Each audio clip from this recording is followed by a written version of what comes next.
Ուշադրություն,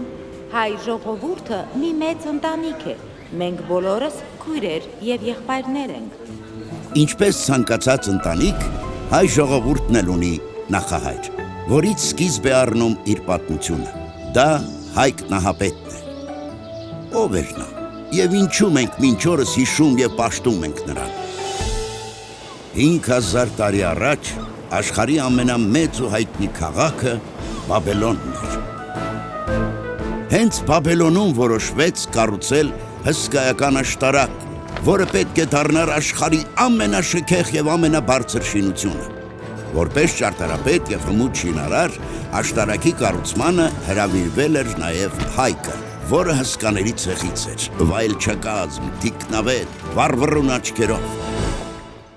Բայց Բաբելոնի արքա Բելը, որը նույնպես հսկաների ցեղից էր, իրեն հայտարարեց Աստված և որոշեց տիրանալ աշխարհի բոլոր ժողովուրդներին։ Հայկը միակն էր, որ ըմբոստացավ ինքնակոչ բռնակալի դեմ։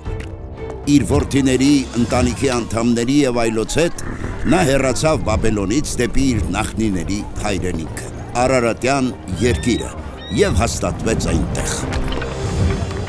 Բելը առաջարկեց Հայկին հետ վերադառնալ և ենթարկվել իրեն, դրա դիմաց խոստանալով նրան անհոգ ու երջանիկ կյանք, սակայն Հայկը մերժեց նրան։ Նա որոշել էր մնալ և ստեղծել Արարատյան երկրում այնպիսի պետություն, որի հիմքում կլինեն արարչագործությունը, մարդասիրությունը, ազնվությունը։ Չկարողանալով համոզել Հայկին,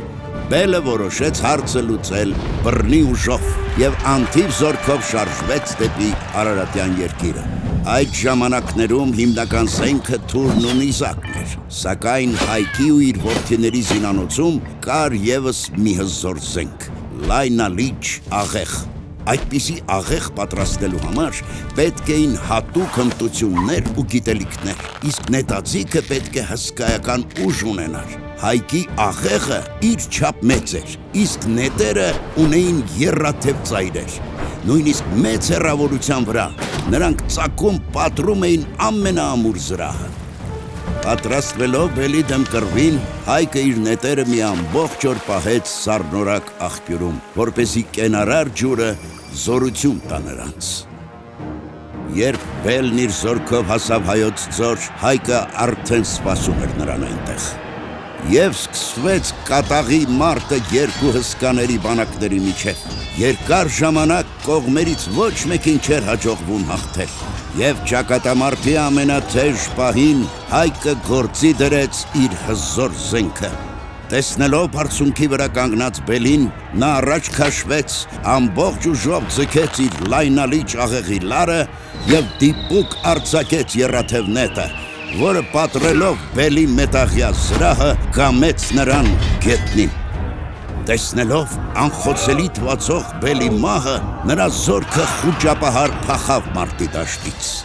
Այդ օրվանից Հայկը երկար տարիներ փառքով կառավարեց Արարատյան երկիրը, հաստատելով այստեղ արդար և իմաստուն օրենքներ։ Բելի դեմ հաղթանակի օրը սկիզբ դրեց հայոց տոմարին։ Աստղային երկնքի ամենապայծառ համաստեղություններից մեկը կոչվեց Հայկի անունով։ Երկիրն էլ նրա անունով կոչվեց Հայք, հայոց աշխարհ, հայոց տուն, Հայաստան։ Մենք բոլորս Հայկի ժառանգներն ենք։ Մենք միշտ սիրով և հպարտությամբ ենք հիշում նրա անունը, նրա իմաստությունը, նրա սխրանքը։ Բայց մենք պետք է նաև արժանի լինենք մեր նահապետին, պահպանելով ու պաշտպանելով մեր երկիրը, լինելով ազնիվ, խելացի ու խիզախ։